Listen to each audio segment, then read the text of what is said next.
Film की शुरुआत में हम एक यंग लड़के को जंगल से होकर भागते हुए देखते हैं। वो काफी डरा हुआ था। वो एक जगह पर आकर बैठ जाता है। वो बहुत थका हुआ था। उसके चेहरे पर डर साफ नजर आ रहा था, मानो ऐसा लग रहा हो जैसे कोई चीज उसका पीछा कर रही हो। खैर इसके बाद सीन चेंज होता है और हमें एक बस को दिखाया जाता है जिसमें 5 टीनेजर्स अपने फैमिली ड्राइवर के साथ एक फील्ड ट्रिप पर निकले होते हैं। इन टीनेजर्स के ड्राइवर का नाम जोसेफ होता है, जो कि एक काफी अच्छी आदत वाला बंदा था। ये सभी लोग बस में मजा करते हुए जा रहे थे। तभी रेडियो पर एक न्यूज आती है जिसमें बताया जाता है कि आज रात फुल लूनर एक्लिप्स यानी ग्रहण होने वाला है, जो कि हर 20 साल में एक बार होता है। जोसेफ इसे देखने के लिए काफी एक्साइटेड था, लेकिन टीनेजर्स को इसकी कोई परवाह नहीं थी। हम देखते हैं कि यह रास्ता जंगलों से होकर गुजरता है, जहाँ कुछ दूर आगे जाने पर ही जोसेफ को अपनी गाड़ी रोकनी पड़ती है क्योंकि आगे का रास्ता बंद था।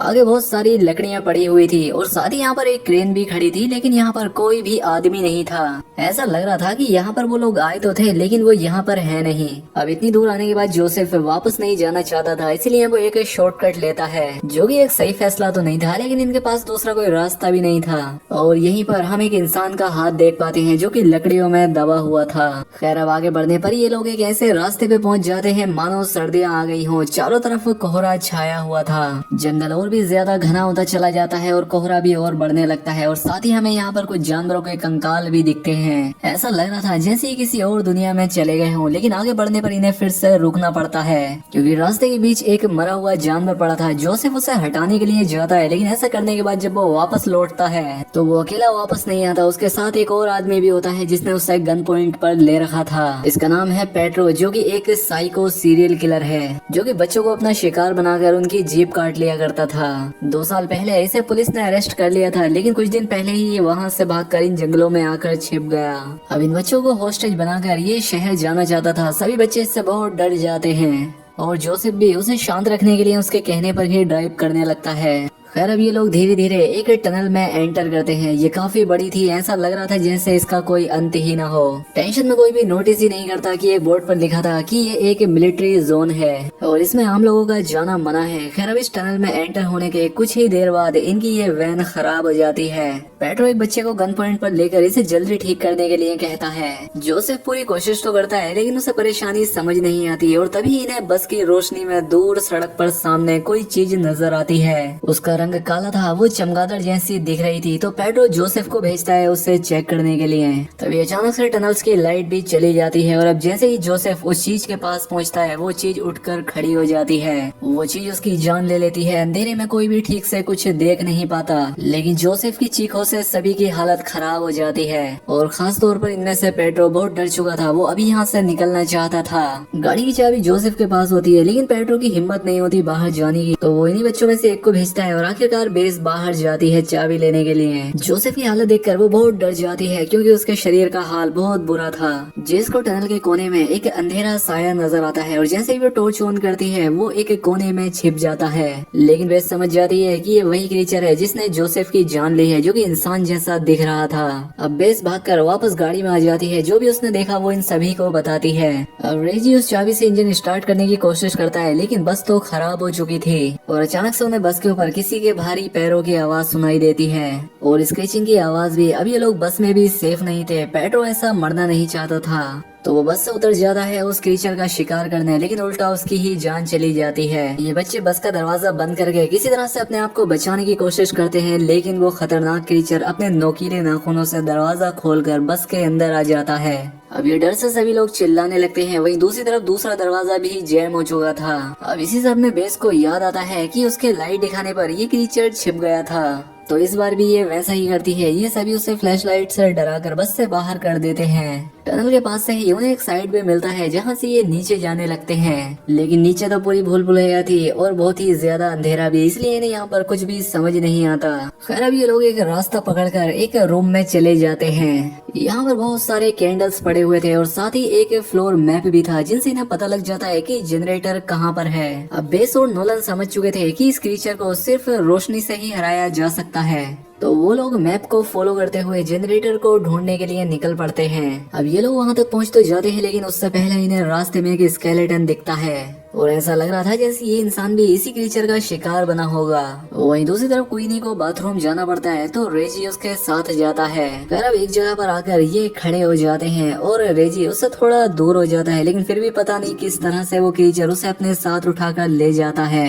अब रेजी कार्ल को भी बुला लेता है और ये दोनों मिलकर क्वीनी को ढूंढने लगते हैं। अब अंधेरे रास्तों से गुजरते हुए इन्हें उस क्रीचर की आवाज सुनाई देती है। उस आवाज का पीछा करते हुए ये लोग एक कोने में पहुंच जाते हैं, एक अंधेरे कोने में। यहाँ पर इन्हें क्वीनी तो मिल जाती है, लेकिन उसे देखकर इनकी हालत खराब हो जाती है। क्वीनी के ऊपर वो क्रीचर लेटा था, उसने उसे जकड़ रखा था। अब क्वीनी को बचाने के लिए रेजी उस पर आग से हमला करता है और इससे क्वीनी तो बच जाती है, लेकिन वो रेजी को पकड़ लेता है। कार्ल और क्वीनी बस देखते ही रह जाते हैं, वो समझ ही नहीं पाते कि उन्हें क्या करना चाहिए। वहीं उसी वक्त बेस और नोलन जनरेटर ऑन कर देते हैं और इस पूरी जगह में रोशनी हो जाती है और आखिरकार उस क्रीचर को यहाँ से भागना ही पड़ता है। रेजी किसी तरह से खुद को संभालता है, लेकिन वो अभी भी डर से कांप रहा था। खैर अब ये तीनों यहाँ से नोलन और बेस को ढूंढने के लिए निकलते हैं, क्योंकि यहाँ पर इन्हें सबको एक साथ रहना होगा, क्योंकि यहाँ कोई भी सेफ नहीं है। वहीं जनरेटर ऑन करते ही बेस और नोलन को वहाँ की हालत दिखती है। देखकर ऐसा लग रहा था जैसे वहाँ पर कोई रहता हो। दीवार पर बहुत सारे मिसिंग पोस्टर लगे हुए थे,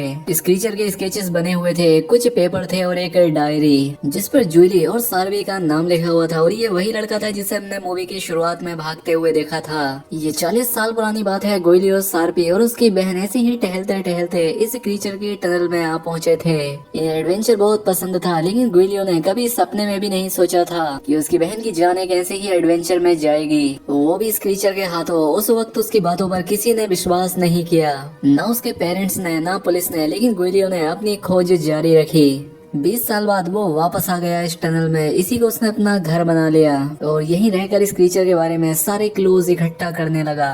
उसे भी इस क्रीचर के लाइट सेंसिटिव होने के बारे में पता था, इसीलिए उसने एक हाई वोल्टेज मशीन बनाई जिसकी रोशनी से वो इस क्रीचर को काबू कर सकते थे। लेकिन इसके पूरा होने से पहले ही उनकी भी जान चली गई थी और अब उसके पूरे 20 साल बाद इनका ग्रुप इस भूल भुलैया में आ फंसा है। इन्हें यहाँ पर पता लगता है कि ये क्रीचर एक पैरासाइट की तरह है, जो कि इंसानों और जानवरों के ब्लड से खुद को जिंदा रखता है। और पहले से ही इन दो पर हमला हो चुका था। रेजी तो फिर भी ठीक था, लेकिन क्वीनी के कंधे पर उसने काट लिया था। अब पहले तो इन पांचों का प्लान इस टनल से बाहर निकलना था, लेकिन इन्हें अब रियलाइज होता है कि इन्हें गोलियों का अधूरा काम पूरा करना चाहिए, वरना इस तरह से ये क्रीचर आधे शहर को खा जाएगा। और वैसे भी उस क्रीचर के जिंदा रहते हुए ये लोग यहाँ से जा भी नहीं सकते थे। क्वीनी बहुत ज्यादा कमजोर हो चुकी थी, वो ज्यादा भाग नहीं पाएगी, इसलिए ये लोग एक प्लान बनाते हैं। वो गोलियों की उस मशीन को ढूंढ निकालते हैं और उसके सभी कनेक्शन आपस में जोड़ देते हैं। अब ये मशीन काम के लायक बन चुकी थी, तो नोलन एक बार फिर से जनरेटर ऑफ कर देता है। रेडियो की आवाज और क्वीनी के खून से उस क्रीचर को बाहर निकलने के लिए ललचाता है। प्लान ये था कि उस क्रीचर के मशीन के सामने आते ही बेस जनरेटर ऑन कर देगी।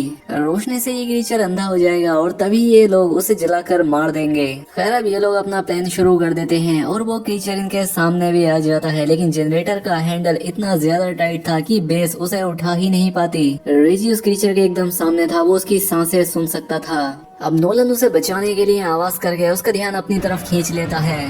बेस भी इसी तरह से आवाज करती है नोलन को बचाने के लिए।